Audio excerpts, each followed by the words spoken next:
This is in my man cave,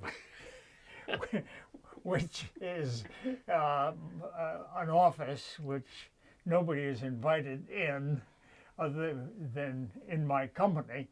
But anyway, what I've done is amass some of the people that I've got some pictures of. Obviously, this is me, this is my wife, this is my mother, this is her father, this is his mother, and this is her father. I don't have pictures that I can carry it back any farther, but this is Ira Montague, and later on we may go down and see the cemetery monuments of David and Caleb and Samuel. Samuel was the first 40 settler of Sunderland back in the early 18th century. And So when you go up to the pictures there, Russ, could you point out exactly what their names are? yeah, this is Ira Montague. Mm-hmm. This is Abigail. That's not Abigail. That's wait a minute. Well, okay, check wait it. a minute. Wait. Okay. It's easy enough to find. That's Phila Montague. That's Phila Montague Darling. This is Albert Montague Darling. This is Eleanor Darling Lane. This is Hazel Blake Utley Lane, and this is Russell Montague Lane. Talking to you. Now, what? You know, what you're looking at is we did all this research. Bill Hubbard is gone. Russell Lane is still here. Russell Montague Lane is still here, and happily so. Happily so. Excellent. Okay, so what we're going to do now is, is there a photograph up there of the who you remember and or the original builder of the Montague house across the street from where you lived, or where your grandparents lived? No. Okay. The original builder of that house, the original house on that lot was Samuel Montague. The house that's on there now was built by the second or third generation down, who was a John Montague. But that house was built in 1800. And it's been in the Montague family. When I was a teenager, that house was occupied by Guilford Montague, and Guilford's gone. But Guilford Montague's daughter lives down in one of the Carolinas or Virginia somewhere. So this is what one would classify as your man cave. What would I? Well, my wife and I designed and built that house, and I forget that I ended up with two caves. One is upstairs, and is really my book room. But this is my everything. This is when I'm gone. This is what's going to put my children in the nut house as they try to unravel things. Let's just say one of the other things One of the things that I'd like to point out is this is from the UK. This is the Montague shield back in the 1300s with a woman's dress and a man's dress. Then this is in the 1600s when they've added something to the shield, and once again the dress of that era. And I have a daughter-in-law who's an artist, and she took the Montague genealogy and got these shields out of them, and then she did this for me. How'd you come about that? How did I come Yeah, about that? That Montague genealogy? I went to the used bookstore over in Whately or Hatfield and found a copy of it. It was published in 1886, and I found it in this used bookstore. And from that, she got this. So This is another field trip. We're standing on South Main Street, and Russ, where are we? we're in front of my grandfather's house, And your grandfather's name is? Albert Montague Darling. And he built that house in 1891. I got a question. Was there another house on this location, or was this the first house on this location? I don't know. Okay, all right. I Okay. don't know. Okay.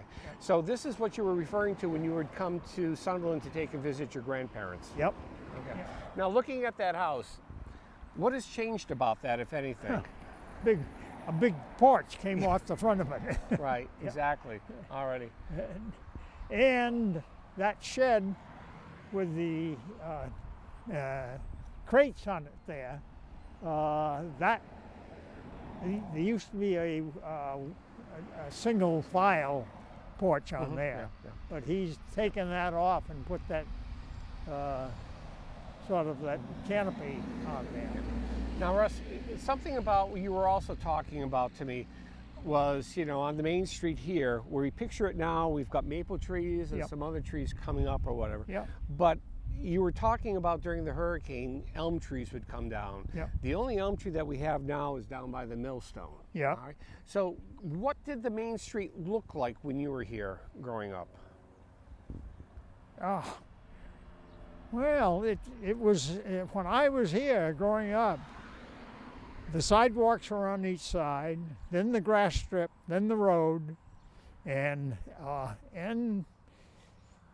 there were trees here. There was a huge elm tree here, and there was a huge elm tree here, and there was another one on the other side of the driveway, and they went down in the 1938 hurricane, and this elm tree here in that hurricane went down and took the porch off the house across the Wow. street. Now, let's take a look at the house across the street. That's the Montague house. That's the Montague. Another Montague house. Yep. Now, who lived in that house? When I was young, a Guilford Montague, and he was another line of the Montague family, but. I think somebody figured out once that he was my second cousin. But What also, when you were going down through your town history with Lloyd Hubbard regarding the lots on Main Street here, Yep. the original lots, and how they were divided up and Yep. everything. And of course, we're listening to airplanes going by now and a lot of traffic. Of course, you didn't have that years ago and that stuff. But one thing I just want to take and make mention of is when you really take your time and go down, house by house by house, the older homes, they still maintain barns in the back. Yep. Dairy barns. Yep.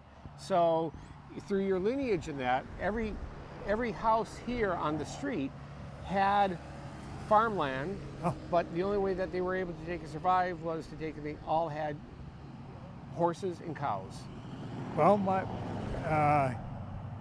grandfather's barn had stalls for cows, but Yep. in my lifetime, he didn't have any cows. Right. And he did have 2 horses, and his lot went way back. To one of the in- drainage ditches, I would imagine. That's right. Yeah. And in his lot there were 2 bridges across drainage. Yeah, and you couldn't grow much back there. Right. Yeah. it was too wet. Yeah. Right. Now the other thing is, Russ, when you would come here, I'm sure that at that time, most of these families had a handful of kids. You remember what the street life was like with the kids, or did you play with anyone, or any? You're laughing. Well, there was a bunch of us in the summertime that were, we were either helping our father run the farm. In my case, it was my grandfather, and Guilford Montague used to put up a badminton net next to his house there, and there was Marilyn Montague, there's Mildred Warner up the street, there's Lorraine Graves down here, there was Edna Warner down there, there was Mary Lou Clark. Now notice these are all women. And Donnie Hubbard lived up next to the church, but I didn't see him very often.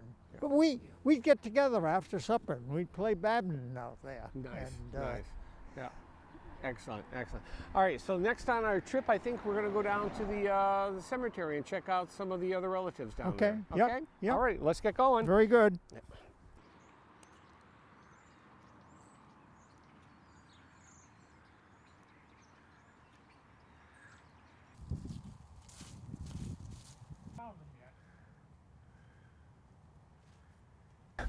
Well, Russ, as we were watching you walk down the sidewalk to get here, yep. I drove, you walked, but something that you also mentioned that back years ago, I remember cement sidewalks there. You remember what? Mud. Mud, that's it. So we're at the Sunderland Cemetery, and speak to me a little bit about what relatives you have behind you. Well, first of all, the Sunderland Cemetery was laid out in 1714, and the town wasn't incorporated until 1718. So that the cemetery is even older than the town. And we've talked about my Montague line, right. And what we've done is go to the cemetery and identified a couple of graves of the Montague, and this one over here is David Montague, who died in 1839 at age 82, and that one next to him, Sarah, that was his wife, and eventually his widow, and her monument says that she died at age 93 and 6 months. So, and then moving down the line, where you see that American flag, yep. That's Caleb Montague's. And Caleb was in fact David's father. And he was a Revolutionary War, he was a captain in the Massachusetts Bay Militia. What's interesting about this cemetery, or any of these cemeteries in these towns, is the fact that these stones are aging. Yep. And 50, 60, 70 years ago, it was clear to take and read. Now you got Leica and other things deteriorating the stones and that. But I think it's an open invitation to anyone that is interested in just history and also of craftsmanship, is to come down to any old cemetery and take a look, walk around and see how the stones were carved and the type of caricatures that they had on the stones or whatever, but also that, yes, you had plague, you had accidents, you had wars and that stuff, but still you're looking at some of these ages, 80s and 90s. That's right. Yeah. That, for some reason that they just hung on in there. So let's see, now these are some of your past relatives. Now where are your parents buried? Are they buried in the cemetery? They're at the north end of the cemetery. So let's take and make that our next stop, okay? All right, yep. Alrighty, Russ, on the other side of the cemetery we have who? This is my grandfather's monument. My grandfather, his wife, and it's also, it's a double lot. My parents are here. Now, your grandfather here was the house that we were just at, correct? That's correct. That's correct. Okay, alrighty. South Main Street. Yep.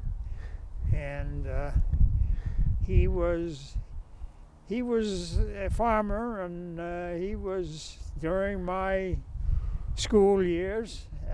He was the place I visited in the summertime, and he was a very nice guy. Now, how old was he when he passed away? He was 88, Well, son of a gun. just about the same age as me. And so you were saying that your mother and father are on the other side over here. That's right. That's right, Yeah. yes. Now, do you remember anything about the funerals that you had up over here?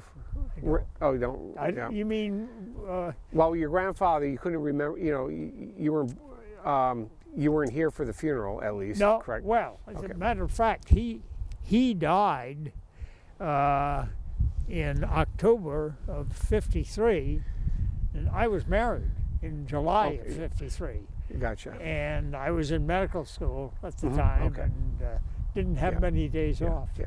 Now, it's interesting that your parents from Rhode Island Yep. are buried up in Sunderland. Yep.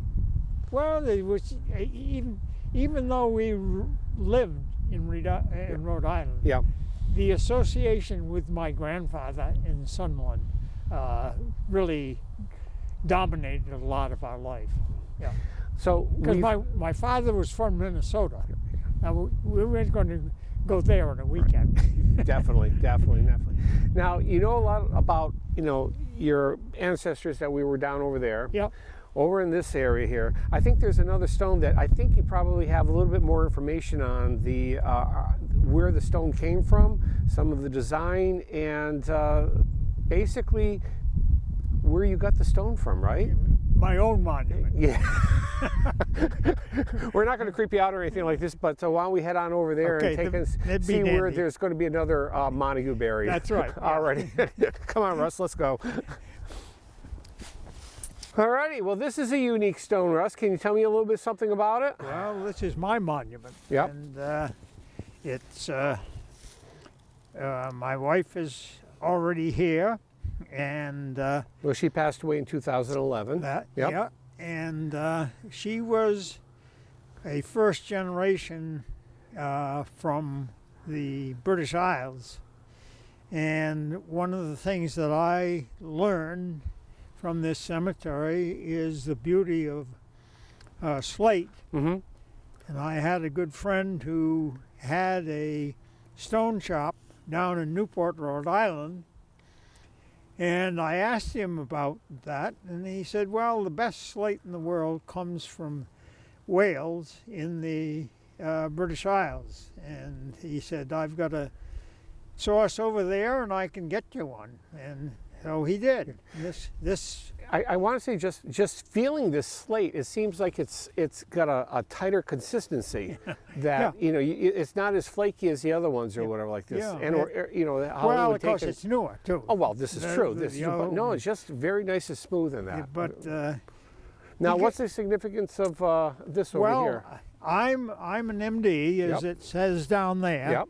And this carving, which was actually done by this fellow down in Newport, he got a young carver to come over from England, from Wales, and do this. Nice. But anyway, this is the staff of Aesculapius. And Aesculapius in Greek mythology was the physician to the Greek gods. And so this is the staff of Aesculapius, and that because it's a medical symbol, it goes With a doctor. Yeah. Excellent. Excellent. And so it's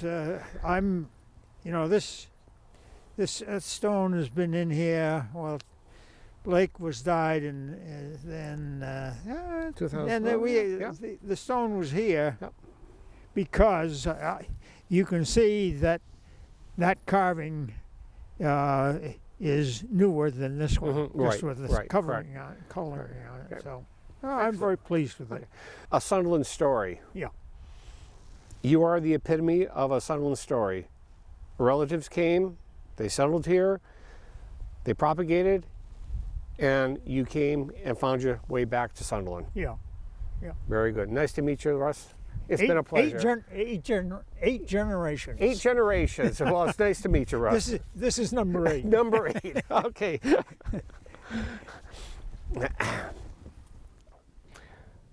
The name of these interviews is A Sunderland Story.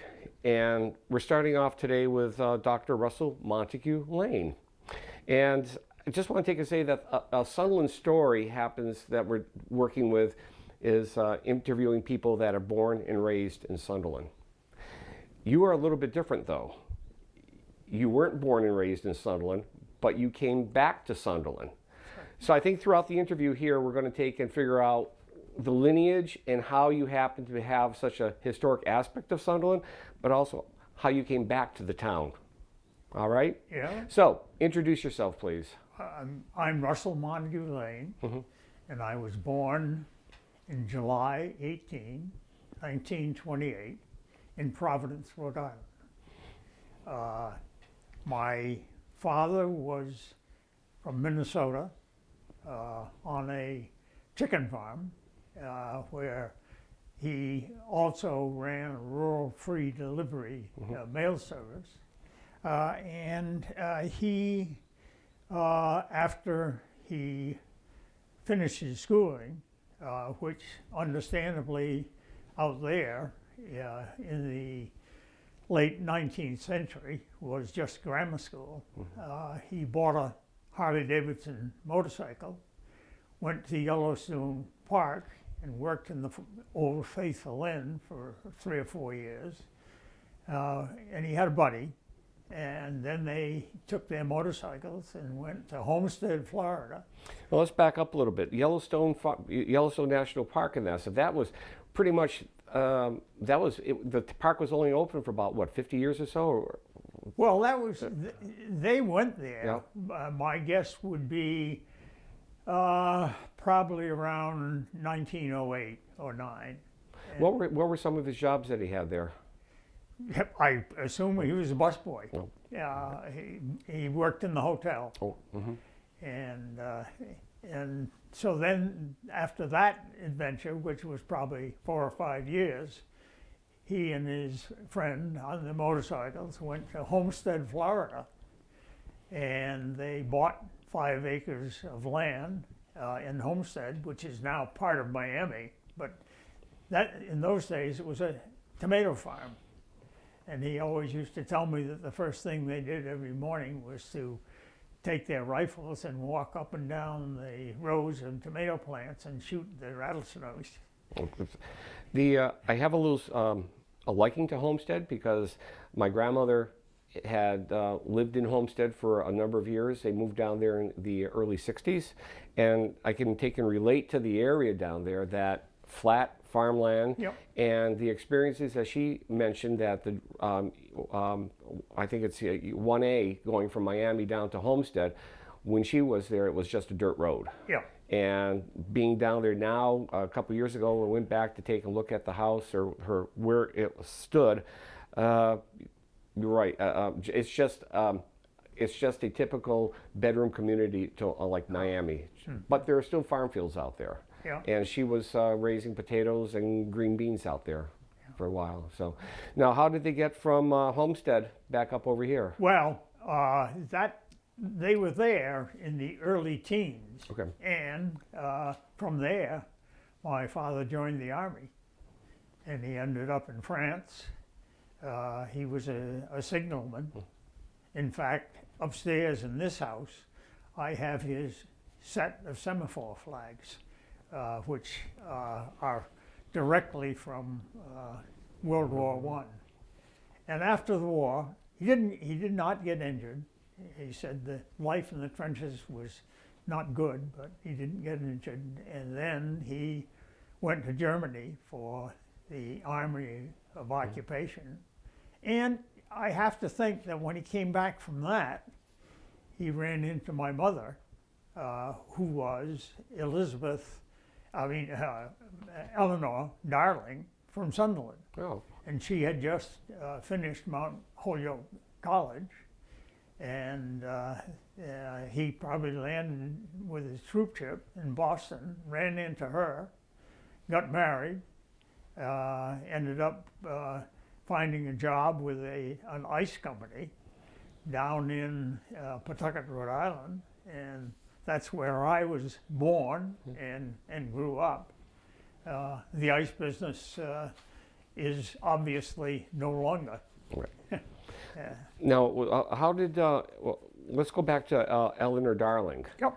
And her relation, well, basically she was a Sunderland resident, That's you were right. saying. Yep. And whereabouts does she live in the homestead? Or She lived on South Main Street. Stephen Benjamin now lives Stephen Benjamin and his family now live in that house. It's one house north of where Warner lives. It's right across a street from the old John Montague house. And that's where she was born. And actually, her father was Albert Montague Darling, and her mother died when my mother was 4 years old, with another birth. Oh, Lord, and yeah. both the baby and the mother died. So that's now all of these deaths in Sunderland at this point here, they're of course located in the Sunderland Cemetery, that's correct? right. You want me to go through that page? Well, we'll get there sooner or later, but so pretty much that's pretty much the start of your Sunderland history at that Yep, point there. yep. My mother ended up after college. She ended up in Boston, met my father. They went to Rhode Island, and they never moved out of Rhode Island. Okay. They never came back to Sunderland except to visit my grandfather. Now, let's talk a little bit about what Pawtucket, Rhode Island was like when you were growing up. Well, Pawtucket, Rhode Island was definitely, I was born in 1928, and the Great Depression of '29 was what was happening in Pawtucket. It was tough life. There was the NRA, the FDR was the president, and we had public schools. There were no school buses. There was, for the kids growing up there was the church, the YMCA, the Boy Scouts, and neighborhood. But Pawtucket was a town of probably 50 or 60,000. Wow. And it was definitely, the mills were going out, and lots of economic depression in there. Now, what type of nationalities were there at that time? Just about everything. A little bit of a melting pot, right? That's right. We had an Armenian neighborhood. We had an Italian neighborhood. I know that some of my friends in school were Jewish, and they would go to the Jewish school after the public school Oh, okay. let out each day. And so it was and the other thing about my childhood is that, as far as I can figure, about age 12, I was working at the ice house, selling ice from the platform. I can remember going to the post office and at age 14 and getting my Social Security card. Oh, wow. And during my high school days, I worked at a men's furnishing store. So the kids growing up in their teenage years worked. Right. Now, you're also mentioning about, it seems like the YMCA and the Boy Scouts had a very big influence on your life. Yep. And it seemed like everyone that you knew went to one of the clubs. That's right. Actually, there was a dancing school at the YMCA. Cool. The boys club, and there was a divide in town. There were a bunch of kids who went to the YMCA, and there was a YMCA and a YWCA. Okay. And there were a bunch of kids that went there, and there were a bunch of kids that went to the boys club. And the boys club didn't have room for girls. Now, you're the only child, correct? No, Oh, okay. Well, you have. Who are your other siblings? I have one sister. She's still alive, and she's 90 years old. Oh, Lord. And she's reasonably smart. Her husband died last winter at age 91, and he had a great career in World War II. And your sister's name is? Janet. Now, Janet Darling Lane. Janet- Morrison. Excellent. Her husband was a Nova Scotian. How did they meet? How did they meet?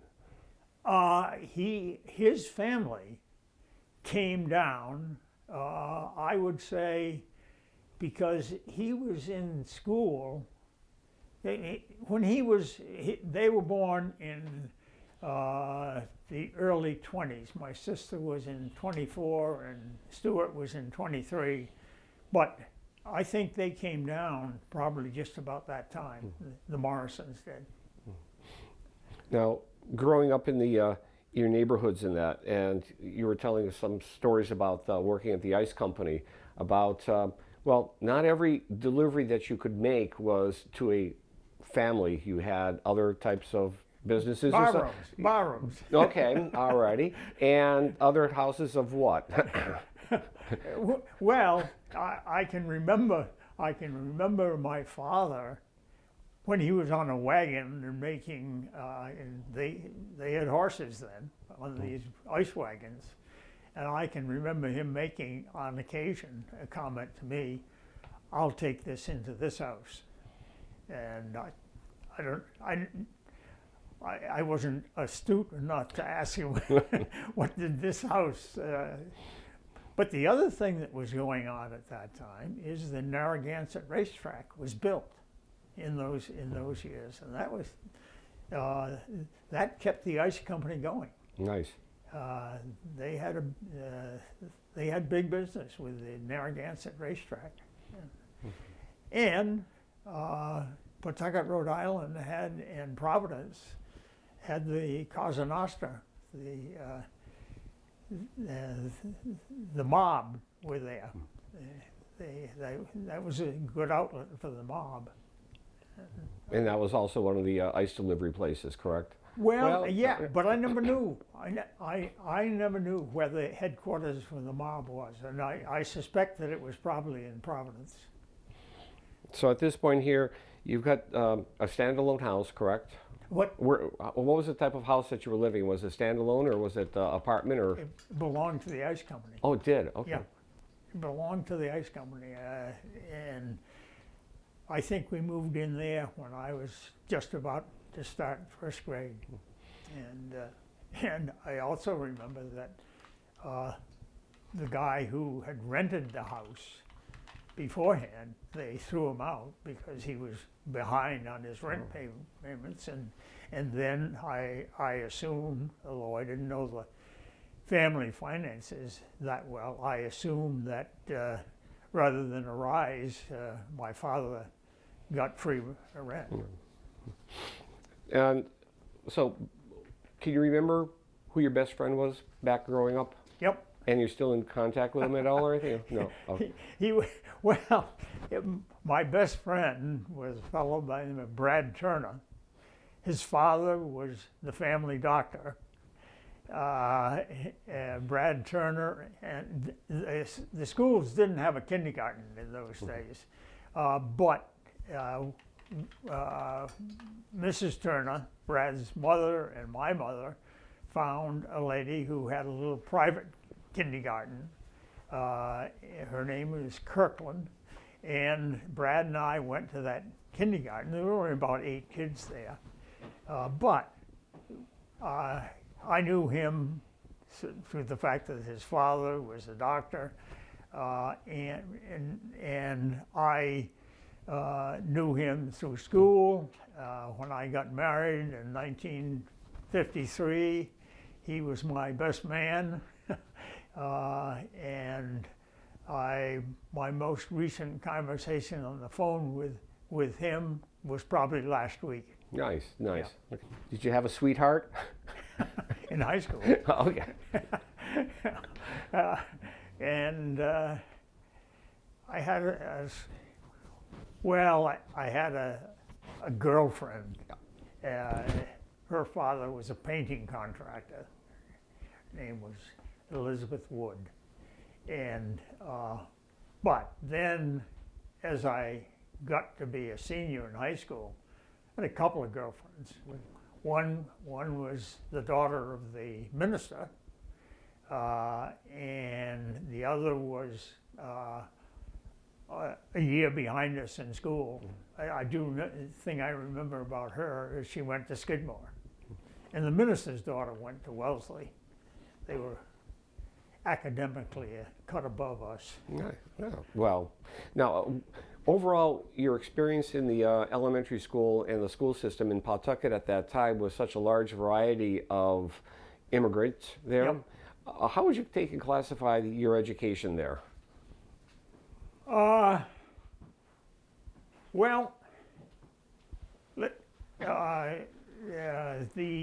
as a senior in high school, the dean, Miss Flora Curtis, called me in, obviously in my senior year in high school, called me into her office and said, what do you plan to do next year? And I said, I don't know, I haven't thought about it. She said, well, you really should plan to go to college. And she said, do you know any colleges? And I said, yeah. I said, we go to visit my grandfather every once in a while. And we go right through a town called Amherst. And I know there's a college there. And Miss Curtis said to me, that's a good school. I said, she said, can I write to them and maybe get their admission papers, and then I'll help you fill it out. And I said, oh, that'd be good. Well, she did. She called me in a week or 10 days later, and I filled out this application. And obviously, it contained some financial information. And then I got a letter in the mail, maybe 2 or 3 weeks later.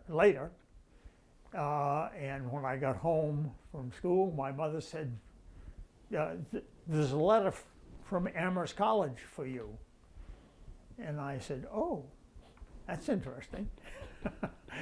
So I opened the letter, and it had, what it said was that I had a full tuition scholarship to go to Amherst College, which I kept for 4 years because I had to have a 85 plus average. I would say the Pawtucket schools did, at least for me, did a good job. They didn't for my best friend, Brad. he ended up going to a prep school, and then he went to Wesleyan, and he didn't ever make it there. So. In Pawtucket, Rhode Island, during your time there, growing up, there was something called a hurricane that came up the coast. Yeah. Now, I got to take and figure that... In 1938. 1938 hurricane. At that point there, I would imagine there's no TV in your house, correct? No. Yeah. You radio. had radio, and that was it. Yeah. Walk me through your experience that day. And did you folks know anything about it to start off with? Oh, yes. We knew the storm was coming up Narragansett Bay. And the first falls on Narragansett Bay is in Pawtucket. It's not in Providence. Providence is south of Pawtucket, but the first falls are in Pawtucket. And our house was only 1 block away from the Pawtucket River. I don't know where my father was, but I know my mother was at home. And she, at some point during the storm, since we had a 2-story house with an attic, at some point during the storm, she said to me, why don't you go up in the attic? Because the attic door opened off my bedroom. She said, why don't you go up in the attic and make sure that the two windows are intact, because there was a window at each end. And I opened the door to the stairway, and the south roof essentially blew off the house. But the windows were closed, right? Yeah, the windows were fine. And the other thing about that hurricane is that we came up to visit my grandfather soon afterwards, and there used to be in front of his house, bracketing his driveway, used to be these two horrendous elm trees. And at some point during the storm, a salesman had parked his car next to the biggest of those elm trees and gone into the Montague's house across the street to call his office and say he wouldn't be back. And the tree blew over. His car was like a pancake, because to me it was probably a Volkswagen bug or something like that. And it took off the porch on the Montague house across the street. So I'm sure that somewhere in the Sunderland archives is a picture of that. I remember it quite clearly in one of the history volumes, and that they had that car squished there. Yep. How much damage was done in, how long were you without electricity, and also before the town of Pawtucket really came back? Or did it ever come back after the hurricane? No, I don't remember. I don't think the hurricane was in September. I don't remember whether we even got a day out of school. Really? I don't remember. Now, when you're talking about your grandparents living up in Sunderland here, how often did you come up to take and visit on the farm? Oh, in the summertime, I would certainly. I can remember coming up and clipping onions. I can remember coming up during the potato harvest. I could come up during the tobacco harvest. My grandfather was a reasonably profitable farmer, and even when in my childhood, he already had a house in Florida. He had a house in Winter Park, Florida, Oh, wow. virtually on the campus of Rollins College, and my source or my background information is that his tobacco business allowed him to have a second house. Yeah. Well, definitely. Now, we've talked about briefly on the hurricane, but also your experience during World War I or in Pearl Harbor. Does that bring that's back? World War II. Yeah. Okay. Yeah, that's correct. World War II, and the bombing of Pearl Harbor. Can you talk about a little bit about that? Yeah, I can remember on December 7th coming home from school that day, and my mother was in tears. She said, because she was politically, she never ran for office. My grandfather ran for office. He was member back in the early teens. He was a member of the State House and representative from Franklin County. But my mother was active in the League of Women Voters and stuff like that. She was pretty intelligent woman. And what was her thought? What was your experience learning about Pearl Harbor? Did you know anything about it, or the significance of it? Mainly, my knowledge of Pearl Harbor was the fact that my sister's boyfriend was immediately in the Air Force, and he ended up being a nose gunner on a B-24. They were shot down on they were Pacific, and they were shot down on their first mission. And he landed, and this was down near Borneo and Celebes.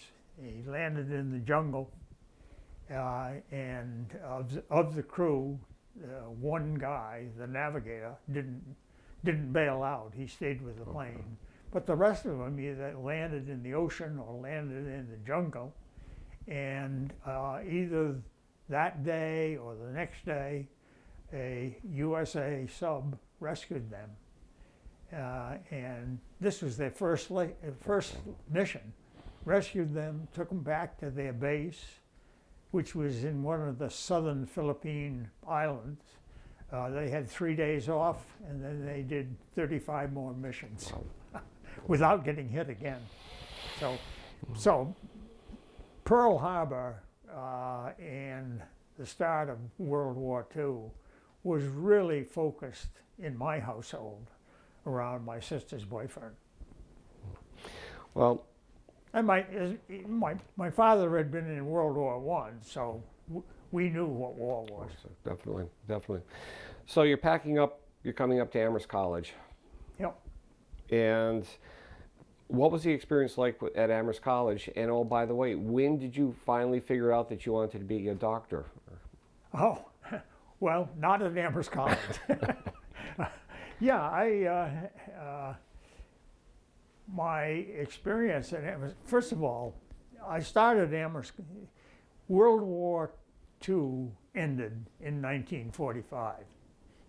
And where's my... Amherst College, 1950?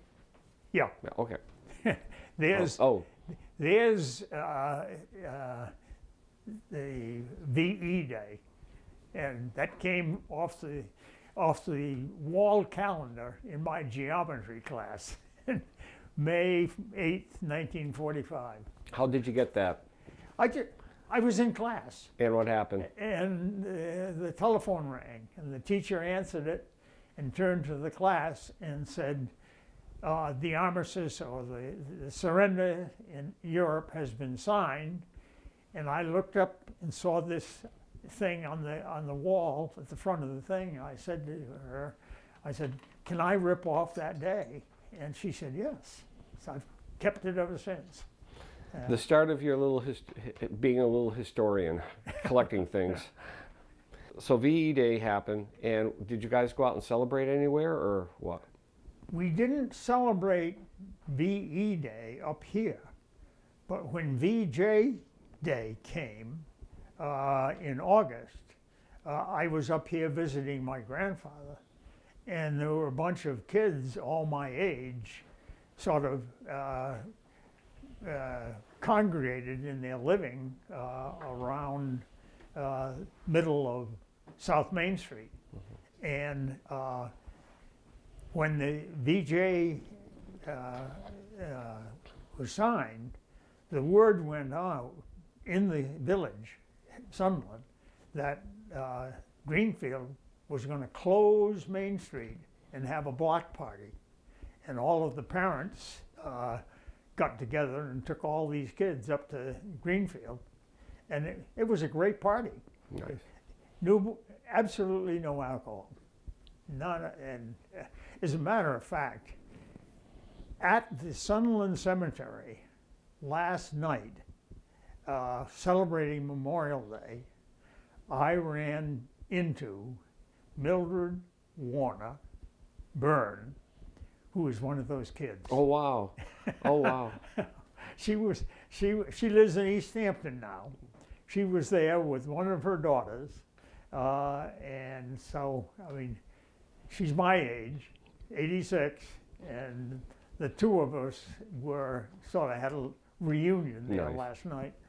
But anyway, yes, VJ Day, we went to Greenfield. Well, also when you would come into Sunderland quite often to take and visit, also work on the farm and that. And the ethnicity of Sunderland at that time was mainly what? Well, old Yankee farmers and Polish people. My grandfather had, he had a guy by the name of Clark who took care of the team. And then he had 3 or 4 Polish people who worked for him. Steve Strozik, and then the guy, Paul, who lived 2 houses west of the post office now. Okay. He was still alive when I came here to live, and but yeah. So in Amherst, And yeah, but go ahead. Yankee farmers and the Polish, and a few Irish. And so coming back, basically, when you're coming to Amherst College, it's almost like coming home Yeah, to a area That's that you knew pretty well at this point here. that's right. And when you were going through, I see in the you had honors and everything. You did well. And what spurred you to go into medicine? A Smith girlfriend. A Smith College girlfriend. Well, I did some honors work at Amherst College, and my professor was a biology professor, and his plan for me was to go to Yale and get a PhD in anatomy and be a college professor. And this Smith lady that I was going with, we were talking at some point, talking about, what are you going to do next year? And we had a discussion, and at some point, I remember her saying to me, I think you would make a better doctor than you would a college professor. And I can sort of remember shaking my head and saying to her, I'll think about that. And so I wasn't a pre-med student, and so I came back for a 5th year where I ran cross country and track, and I came back for that 5th year, and I was sort of a assistant cross country and track coach, and I took my organic chemistry, and I still had to take physics, and I had to go. I had to go to the University of Wisconsin in the summertime. I had a Model A Ford Roadster in those days, and Packed up and took off, right? that's right, $100 car. Are you? And I went and applied to Rochester, and I only applied to one college. I only applied to one medical school. I didn't, what they're doing nowadays is 15 or 20. And they each have an application fee that you have to take and That's send right, it. yeah. So, unbelievable. So, tell me a little bit. You got married to 1953. It says Yep, here. Yeah. right in the middle of medical school. And my wife, Hazel Blake Utley, she was born in this country, but her parents were born in the UK, and she had gone to Rochester to the nursing school, but she went to the women's college campus, got her bachelor's degree, and then just migrated right into the nursing school. And nursing students and medical students are in the same building, and all my high school girls had lost touch with me long since, and so she and I got married after my 2nd year, but she had already graduated. Mm-hmm. So we got married, and she went to work at the hospital as a nurse, and I finished medical school. And you have your family started, and we're all. Yeah. And so go down the lineage, I should say. So who came first? Well, married and finished medical school. Yep. Then went to for hospital training. Went to the Bassett Hospital in Cooperstown, New York, which is the rural, or was in that time, was the rural hospital of the Columbia College of Physicians and Surgeons. And I was there for 2 years, but I decided that what I wanted to do was to finish a little bit early, because at the end of June, all of the doctors were getting called up into the service. And I decided I would get a better selection if I got taken up in. So very early in the game, I told them I want to be called to active duty on the 1st of April. And eventually my orders came through. X number of years later, they called me up on the 3rd of April. And I went to, this is an interesting story.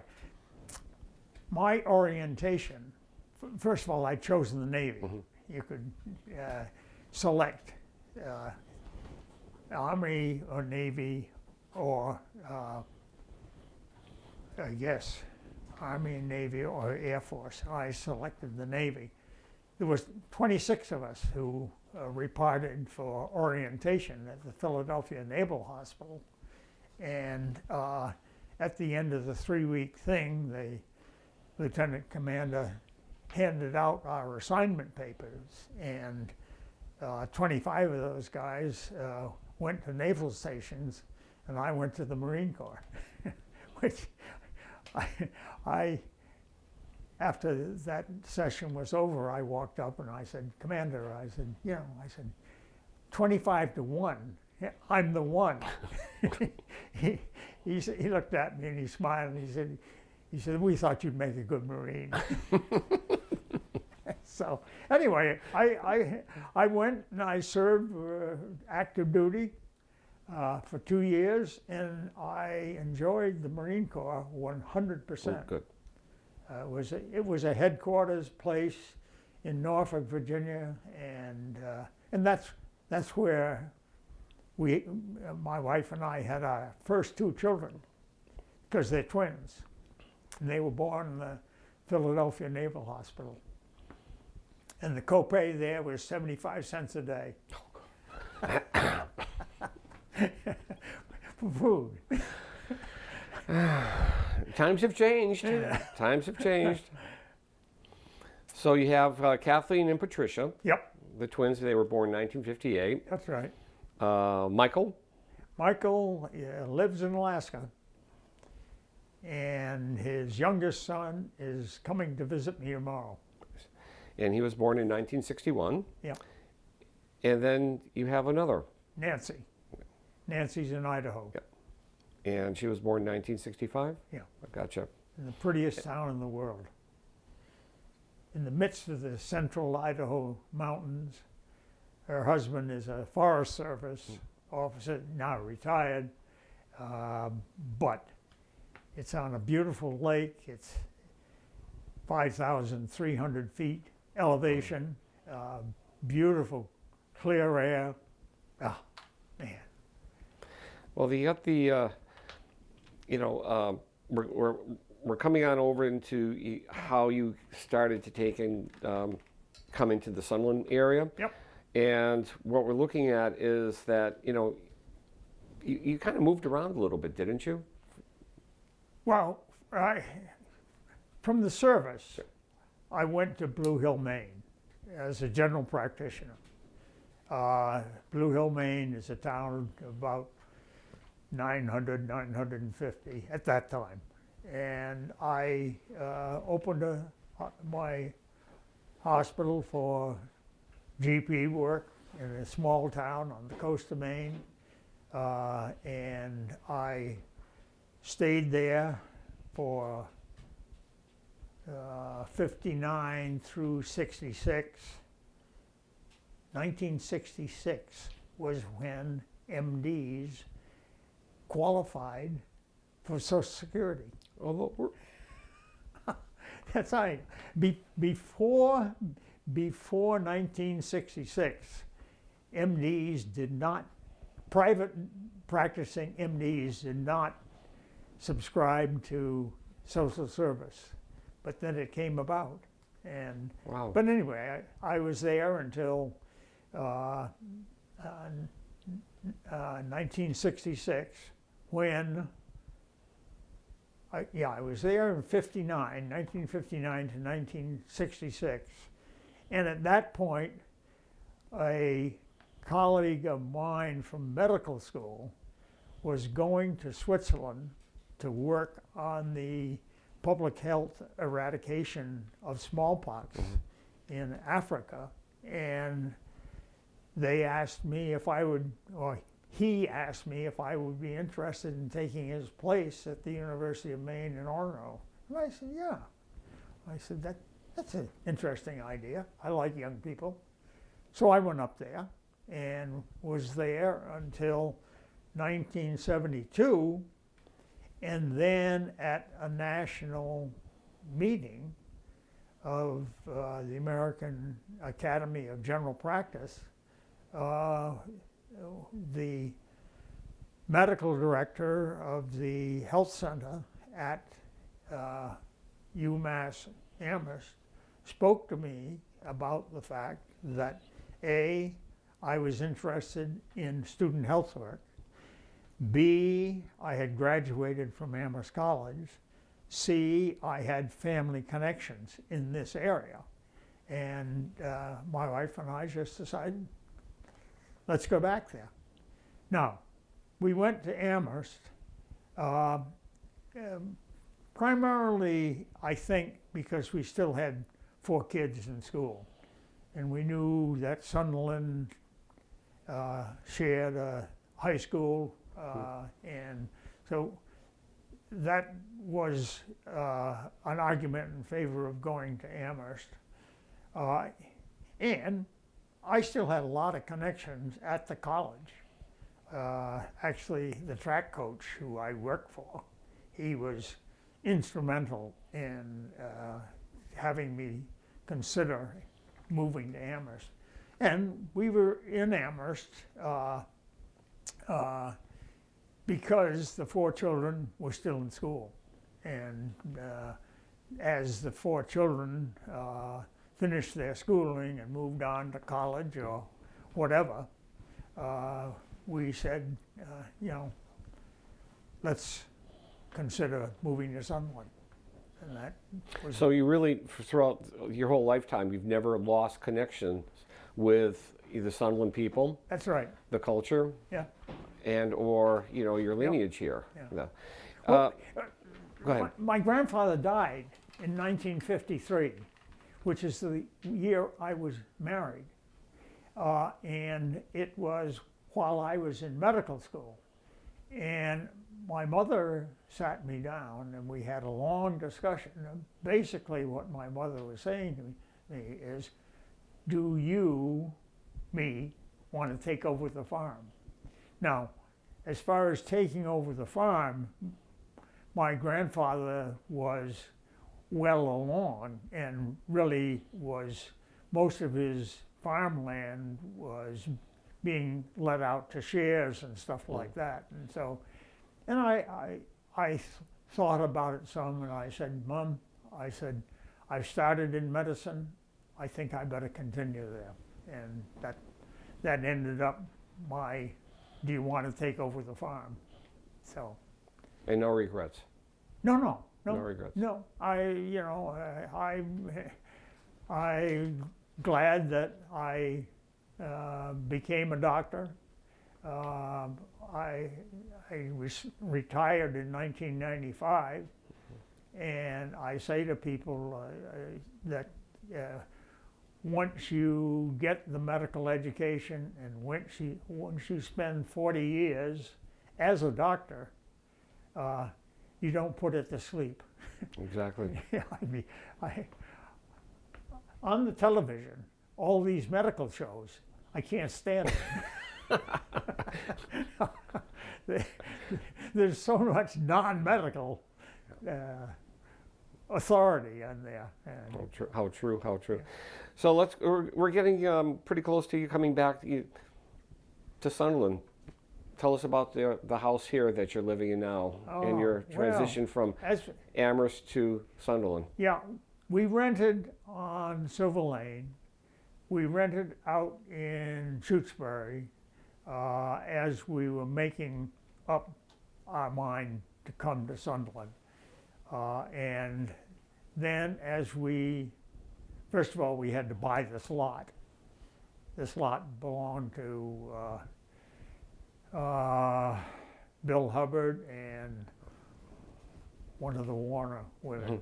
But it was an old pasture land that went with the old Burt farm on Old Amherst Road, split up into 6 house lots. And we bought this lot, and I think of the 6 lots here, we've got the prime lot. Our backyard is almost a football field size. Yeah. And anyway, talking with people, I got the feeling that Louis Yerkowitz was the best carpenter around here. But Louis Yerkowitz, who had built lots of houses in Sunderland, had retired. And I went and talked with him. And Louis came and talked with my wife and I, and he began to get a little interested. And he said, he said, all the houses I built, every single one of them, I did one thing wrong. He said, now I want to build a house where I correct all of those things that I did. And he said, what we could do is I could build that house, and then Marjorie and I could move into that house, and I'd sell you my house on River Road. Now, that all sounded great. And Louis said, I'll go home and talk it over with Marjorie. He came back a couple of days later, says, Marjorie says no. And he said, Marjorie says no, but I promise you I build you a house. So we'll just backtrack a little bit. That there's a lot of houses in Sunderland that Louis built. Yep. You can take and pretty much tell that they are classics at this point here. That he had a beautiful eye for architecture and building, and that was not going to be the first time that Marjorie had to move from one house to the next. That's right. What I recall is that, built a house, they lived in it, they sold it, they moved and moved and moved. And I think I probably count 1, 2, 3, 4. Personally, I think I could count 4 or 5 times that they moved from house to house to house. Marjorie Yerkowitz is still alive, and she lives in a elderly place up in Greenfield. And I visited her 2 or 3 weeks ago. Just a morning of, went up there with, I forget the name. Donna McKimmey. Yeah. Right. Yeah. Who was one of her neighbors. Anyway. Yes. But something about the classic styling and the craftsmanship, it's definitely it's going to be in years to come they'll have signs on the house built by Louis Yerkowitz and these, But my wife actually was the general contractor. Louis did the carpentry work, and Louis advised us on everything. But as far as an electrician or a plumber or that sort of thing, my wife did all of those things. And Louis made it clear that there wouldn't be, every day he wouldn't feel like working 8 hours. And he said, I may do things slowly, and so it took him a year to build it so that we could move in, and then there was a year or 2 when he lived with us. Definitely, yeah. So you're settled here in Sunderland. Yep. You're happy. Yep. You've got a nice career going on in medicine over at Amherst College and that, and now we're getting back to the Montague side of your story here. Now, when did you first become interested in genealogy and the history? Was it always when you were growing up? Were you always kind My of middle name is Montague. Montague? And usually, was it like in high school or something that you became interested and always interested in your genealogy? Or tell me a little bit about this, because I can remember one time in my childhood asking my chums to call me Monty. It didn't take. But you have to remember that the great British general Montgomery, wasn't he in North Africa or someplace like that? It was a great British general. So, Is that you, Patty? okay. Okay. Now, you have what is really interesting here is that the Montague people. Why don't you go back with your lineage, because you can personally take an account for what, 8 generations at this point here. Yeah. Let's take a talk about that. Let's go down through the notes in that as to going back and going through some of the lineage here and that stuff, and how it relates directly to this area, Montague and Sunderland.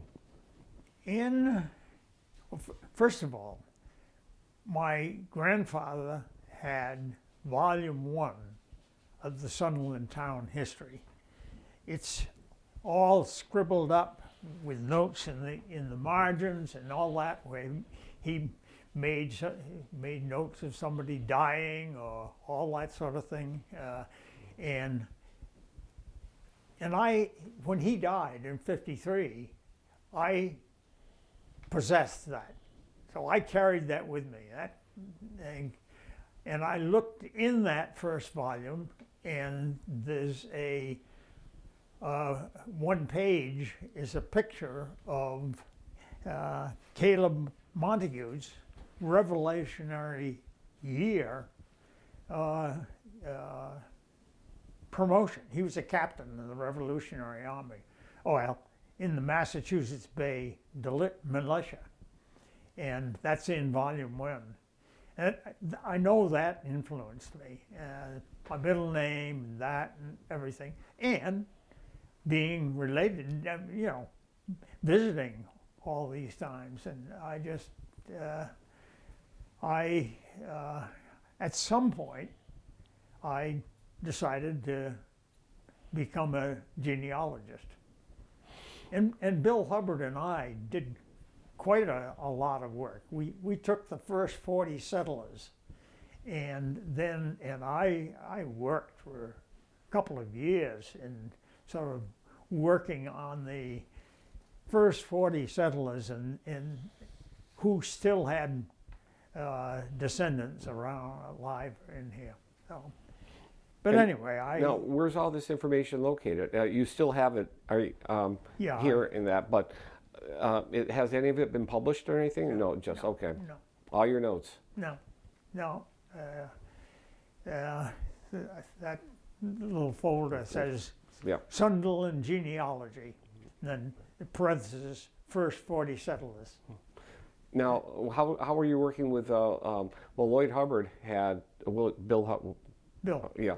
Had a lot of knowledge of basically the Hubbard family in Sunderland and that. Was he also kind of backtracking and understanding and researching his own lineage? Not that I know. Okay. I was doing mine. I was doing on a less complete some of the rest of the 40 settlers, and then I would go and discuss it with Bill, and he'd kind of review what I was doing, and somewhere. I think you taped a talk at the chapel. The chapel. A talk that Bill and I gave. Mm-hmm.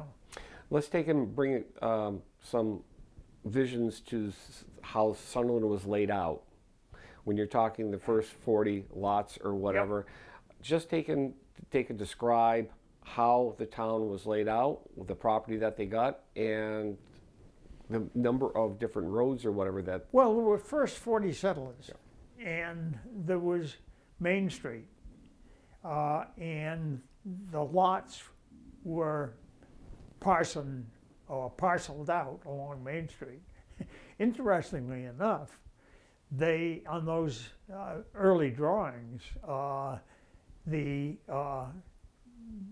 road to Riverside Cemetery was burial ground.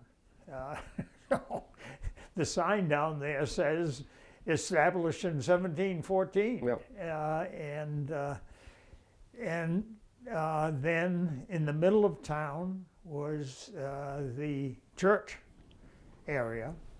And so these lots were assigned. One of the lots was assigned to Peter Montague of Hadley, and Peter Montague of Hadley decided not to exercise his use of that lot, and he signed off to his nephew, who was Samuel Montague.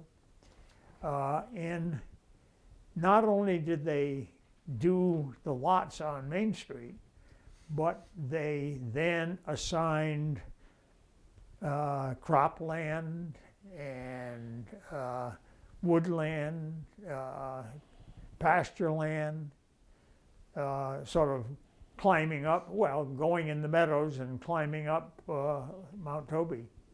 I always sort of, I don't know where I got this information, but we've got the river which runs north-south, Right. and we've got Main Street, which runs in the same direction. Then we have Silver Lane, but somewhere along in my looking things up, Silver Lane was called Back Street.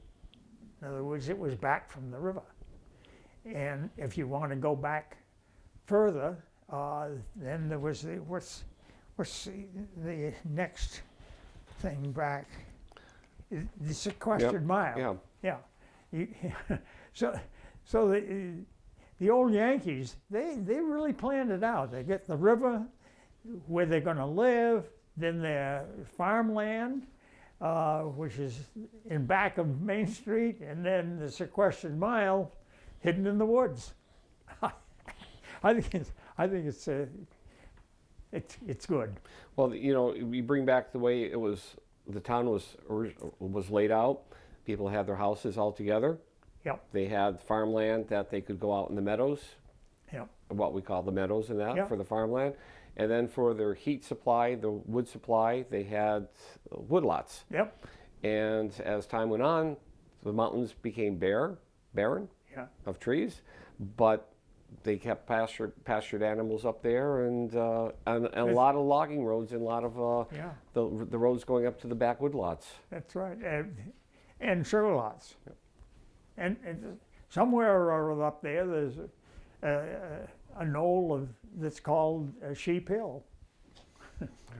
Now, from going down your lineage here and that, let's just you got your notes there and that. Let's just go down, and is there anything in particular that you found with the history of some of these people that would stand out or anything, or? Well, Samuel Montague was one of the first 40 settlers, and he built that house on, I think, lot 14W west. Okay, yep. And now the house on that lot is only the second house that's been there.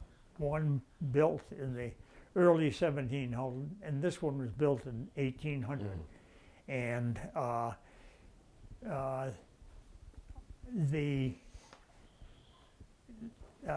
now, and then Caleb Montague, we talk about a Revolutionary War guy. 1731 to 1782. Yep.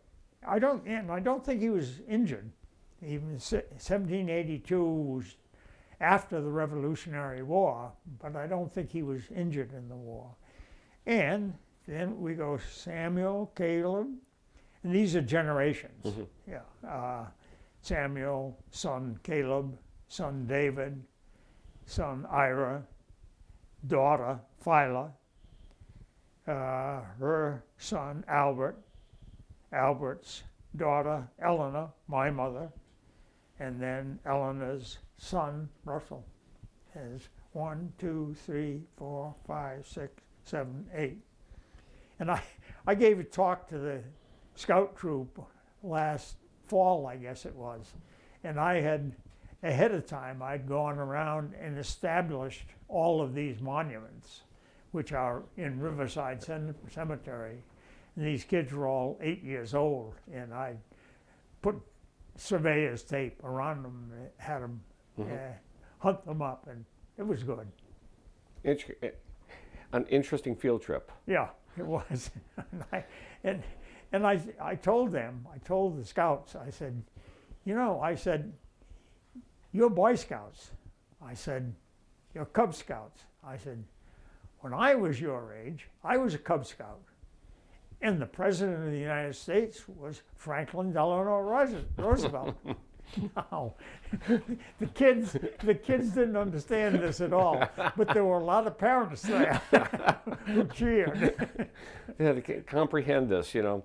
Now you got Richard M. the Immigrant, Wells, Maine, Yeah. 1646. Yeah. That's the latest that you go back to? Well, yeah, no. Okay. I came across a friend down in the Boston area. His name was Joel Montague, and he had carried the genealogy back and found out that he could identify the Montague genealogy to the section Normandy in France. And he could also identify from Normandy going to England in 1066. Oh, Lord. A lieutenant of William the Conqueror. And then, if you take it from those people, you can follow it up to Richard the Immigrant, being first noted in Wells, Maine in 1646. And some of my friends, actually a physician that I know from my early days at the University Health Service, lives in California, and he and his wife are going to France with their 2 grandchildren who are less than 10 this summer.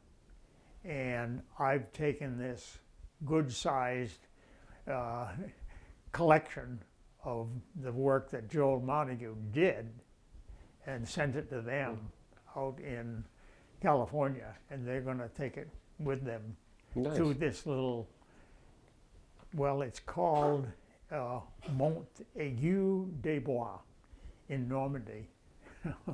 And the old chapel is still there. Nice. Now, any of your kids interested in genealogy or carrying this on, or did they get bit by the genealogy bug like you, or what? None. None. Actually, Patty, who lives in Tewksbury, her middle name is Montague, but I've never heard her use it. Now, actually, I think Michael's oldest son, while he was in high school, I think he wrote and got me some of this material. I have a book in my desk room there that it's the Montague history of North America. Well, along with that, which was published in 1886. Well, along with that, you also have images of what 6. Yeah. Above or in my desk room. Right. Yeah. Yeah. And you're able to take it, it's interesting that you're able to take and look back and see actual pictures of. I've got Ira, 1780, I'll just give the birthday. Yep. Ira, 1787, Phyla, 1828, Albert, 1864, Eleanor, 1898, and then myself in 1928. So. Now, your history back in Sunderland here, when you moved back, you did retire, but you became very, very active in the not town politics, but, well, I think, yes, we'll say town politics, and all the committees in that. One of the things that I can remember is, attending town meetings. Bill Hubbard would be up there because he'd be the moderator, but also, for some reason, I don't ever recall you and your wife sitting together at town meetings. It seemed like she was in one location, you were in the other, or something like this. So, actually, my wife was good with finances, and I'm not. I mean, that she was. We did it pretty well. She did the finances, and I wrote the checks. Right.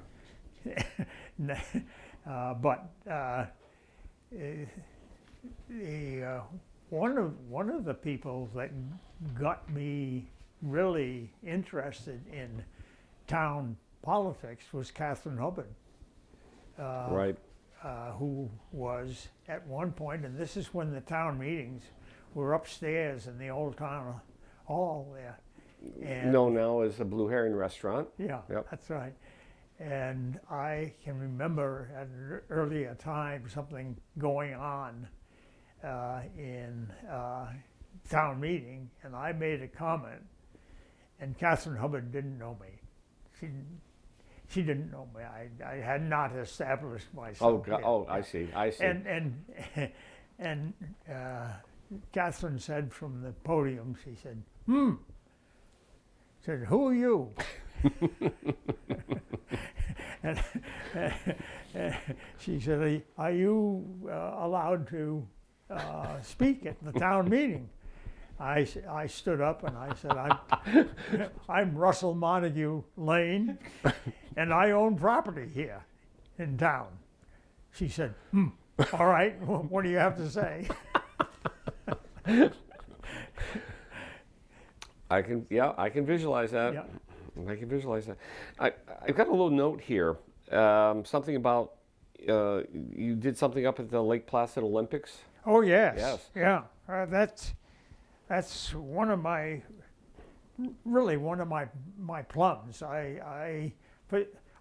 The family was interested in skiing, and I had 4 kids who got into junior racing, and I was not obviously a chauffeur taking them to their races, and I got interested in being an official. And I worked my way up through the ranks and became a national official. And then the word came that the 1980 Olympics were going to be in Lake Placid, New York, and they were soliciting people who wanted to work. And I put my name in, and the program was that we went to Lake Placid in 1978 to work in some of the national races, and they split us up into teams, and there were essentially 4 to 5 people in a team, and so we went for these national races in 1978, and in 1979 we went back as the same teams, and we worked at some World Cup races that were held at Lake Placid. And then we went back in 1980, and each time it was 3 weeks in Lake Placid as working as an official. And we went back in 1980 and worked at the Olympics. So it was thrilling. Well, as you were saying, that you were the chauffeur for the kids Yep. going up skiing, but you also enjoyed skiing yourself. Yep. And I had a little conversation with you a few years ago or something where you got season pass. Yep. You're active. Yep. You said not too many people like to ski with you because you like to go down the mountain straight. Did I say that? Yes, you did. Well, yes, I was a top to bottom skier. Yeah, I was a top to bottom skier, and not everybody skis that way. A fellow who actually rented or owned that house out there, he and I got, as we went along, got to ski together, and we'd go up, and he skied just about the same as I did. And we used to kid each other about it. And he said he had to modify his skiing to agree with me. No stopping, just going straight down. Well, you get more runs in for the money, you know? Well, and the other thing, my answer to people who want to do downhill skiing is you got to be in shape. Definitely. You got to take some lessons, and you got to have good equipment. Because I always had good equipment. My son was a very good skier, and he eventually, when he went to Alaska, he owned a ski shop for 10 or 15 years, and he would get me good skis. And so I got down here that you have a nice little quote that Bill Hubbard wrote in a book. In his book on auctions, to Russ Lane, who proved that you can come home again. Yeah. Which you actually did. And that's that guy's name is Wolf, Thomas Wolf. Yeah. Yeah, it proves that you can come home again. Yeah. Let's go back to the, you've had in your retired years or whatever like this, you've had a lot of commitments to the town of Sunderland. Yeah. And that you just weren't sitting home watching TV or whatever like that, you were on quite a few committees and stuff. Yeah. Well, I was one of my, and once again, this was Catherine Hubbard. Catherine Hubbard came to the door one time of this house and said that I guess it was Edgar Gunn had been a trustee of the cemetery, but he wanted to give it up, and would I do it? And I said, I'd like to. And I got very, very active in doing things for the cemetery. Well, I see that you're also on the town's historical commission. Yeah. Well, I discovered that in the Commonwealth of Massachusetts, there are somewhat over 300 municipalities, and that somewhere down to 12 or 15 of these municipalities did not have historical commissions as political bodies. And I went to the selectmen at that time and I said, a town that's almost 300 years old really ought to have a town registered historical commission. So they said, yeah, you're right. So that particular town meeting, I wrote the article that went into the warrant. And since then, we've had a historical commission. And I kind of feel as if I was the grandfather of it. Definitely. And along with the Historical Commission, and then you've also been part of the Swampfield Historical Society for a good number of years. Yeah, yeah. Mary Walsh. Oh, Lord, yes. Mary Walsh, the Swampfield Historical Society is a private historical Right. society, and Bill Hubbard was active in it, and Mary Walsh was, Right. and it had sort of fallen by the wayside, but with the activity of now getting a historical commission, Swampfield sort of got reborn again. Right, exactly. And it's going. So far, so good. Yeah. Yeah. You've also taken a great interest and a support for the Sunderland Public Library. Yeah. Used to be the Graves Memorial, moved out of that and into a nice large new library that's really an anchor to the School Street in the center of town now. Absolutely. Yeah. So tell me a little bit about your experience encouraging that on. And That was my wife. Well, she, she was very much in favor of town of Sunderland doing more than just having the Graves Library, which goes back to 1900.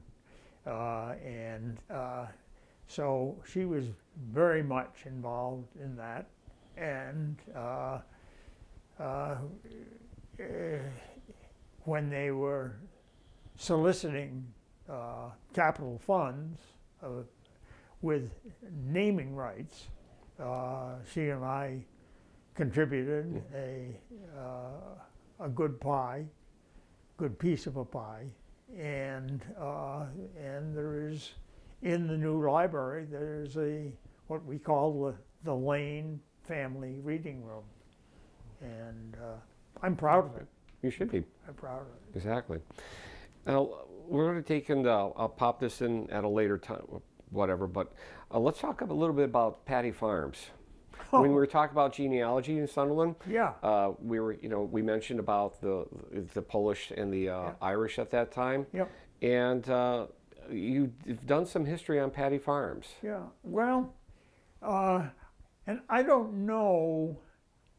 Well, first of all, one of the pieces that my grandfather owned when I really came on the scene was he owned a sugar lot up on Mount Toby, on the west slope of Mount Toby, and that kind of got me interested in things. Actually, my wife went up to the Registry of Deeds in Greenfield to help me look up some inconsistencies of things, and she came back after a couple of days working up there, and she said, I'm convinced that your grandfather at some time or other owned just about every piece of land in town. I said, well, what do you mean? But in any case, I got interested in the story about the Patty Farms, and how much of my story is accurate, I don't have any idea. I'm sure that to some extent it is. But anyway, if you go up Middle Mountain Road, and there's a power line up there that runs from where to where, I have no idea. But if you cross over the power line, you come to this sort of flat area, and there are some cellar holes up there. There's some stone walls. One of the interesting thing about it to me is just north of where these remains are, there's a spring. So whoever lived up there knew that they weren't going to live up there unless they had water. Right. And so, but the story I get is that in the middle of the 19th century, with the potato famine in Ireland, a lot of groups of Irish people came to this country and a lumber baron over in Northampton went to the docks at New York and grabbed off 20 families and put them up there, sort of created a town for them, did the logging up there, and in due course of time, some of those families moved down into town as this guy was finished with his lumbering thing. And it's if you were a good archaeologist and found out more information from a cellar hole than I did, it would be interesting. But it's just it's a historical part of Sunderland, as far as I'm concerned. And also the fact that these Irish immigrants weren't allowed to live in town At that point. there. And we, as a town resident here for 60 years, was it last year, year before last, was my first trip up to Patty Farms. Yeah. And it was sponsored by the Historical Commission. We walked up there, and it was, I've been up there with a snowmobile. I thought I had found Patty Farms years and years ago. Untrue. It was not anywhere near where I thought it was. Yeah. But as you said, that it is a walk up there. Yep. And figuring that, those people, the immigrants working up there logging, coming down to the town to take and get the groceries or get the necessities, going back up over there, and that is about the only flat piece of property up at the crotch of the mountain type of thing. Yeah.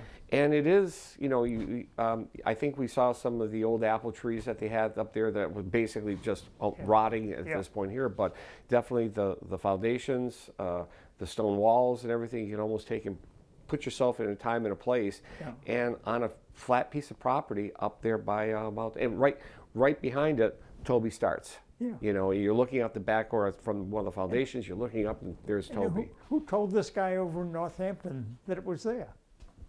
Go figure. I don't know. So how would a lumber baron ever figure that out? So, and then we come up, you also put the warrant article in for the Town History, Volume 3, correct? Yeah. That was my idea, that we had Volume 1, we had Volume 2. The 300th anniversary of the town was coming up, and we really needed a Volume 3 to take us up to that time. Exactly. And the initial reception around town was, oh, that's 10 or 12 years from now. I said, yeah, but I said that 10 or 12 years will go by awfully quickly. So we now have Volume 3. And look where we are now, 2015, and we got a couple more years before our 300th. That's right. And with our tercentenary, I'll be 90 years old. So should we put you down for nominating for the Grand Marshal for the 300th anniversary parade? I want to ride in the front car. Well, let's take anything else you want to take and add to this here? Well, one of the things I noticed here is that, and I thought of it as you mentioned my involvement in Lake Placid, is that not connected with Sunderland at all, but with Rodriguez and some of the other sports, the Rice guy and Lance Armstrong and all this sort of thing. Doping and all the other fun. That's right. That the NCAA takes a lot of the grief, and the baseball commissioners, the football commissioners. Actually, I spent 7 or 8 years on NCAA committees as a doctor. I mean, that I filled that role on. And I'd like to put in a plug that some of the bad criticism you hear about the NCAA belies the fact that those guys do a great job. You know, that not everything that gets in the newspaper criticizing some of the things about head injuries and that sort of thing. I was on the NCAA committees back in the 1970s, and we were concerned about head injuries, and it wasn't on the front page of the paper. You know. Okay, let's back up a little bit. And your experience over at Amherst College and the university, that was also tied into the university. Yep. You were a doctor there. Yeah. And explain a little bit how that worked. Well, I was GP on the coast of Maine. Then the University of Maine at Orono picked me off as one of their doctors, went to Africa. And then what happened was that the University Health Service here at Amherst had an opening, and one of their doctors was a classmate of mine in medical school. And so he knew me, he knew I was doing student health work up at Orono, and he knew of my interest in Amherst College, and he knew that the University Health Service was at that point sending a doctor to Hampshire College, which had just started to do their medical clinic, and that it was working out so that Amherst College, whose long-term doctor was retiring, was going to do the same thing. And so he said, "Are you interested?" And we talked it over and said, "Yeah, that's good. Come back to my family's area, do my thing, and do something for my college." Now, the health services is located, if I stand corrected, would be at UMass itself, and you had your office also in Amherst College? That's right. Okay. It was the health service at the college was a Monday through Friday. Nighttime coverage, weekend coverage was back at the University Health Service. And so my agreement was I would do the Monday through Friday proposition, but I would continue my participation in doing my share of the time on the weekends and night duties, and there was a little carrot there that helped the kids go to college. Nice. Overtime work. Yeah. Throughout your years there at the college and seeing so many students come and go, there's a certain generation or whatever, do they like stand out, or do you see that the kids are always kids and, they always... What happened while I was there is that Amherst became coeducational. Okay. When I went there in 1973, it was men only. When I left there and came back to the university in 1986, it was fully coeducational. Now, this resulted in moving the health office from the gym to Milliken Infirmary, and then Milliken Infirmary then became a women's dormitory because they needed more space.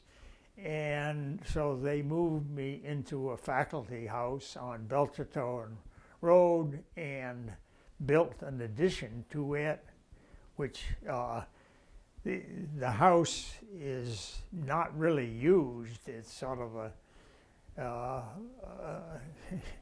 it's a figurehead, so to speak. It's not. I guess the secretary has her office there, but that sort of thing. But we built a new infirmary there, and probably 100 years from now, they'll name it after me. Wonderful.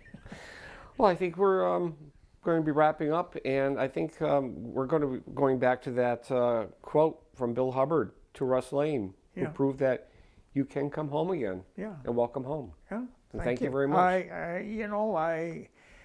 I couldn't be more pleased to sort of put this into the history of the town of Sunderland. Definitely.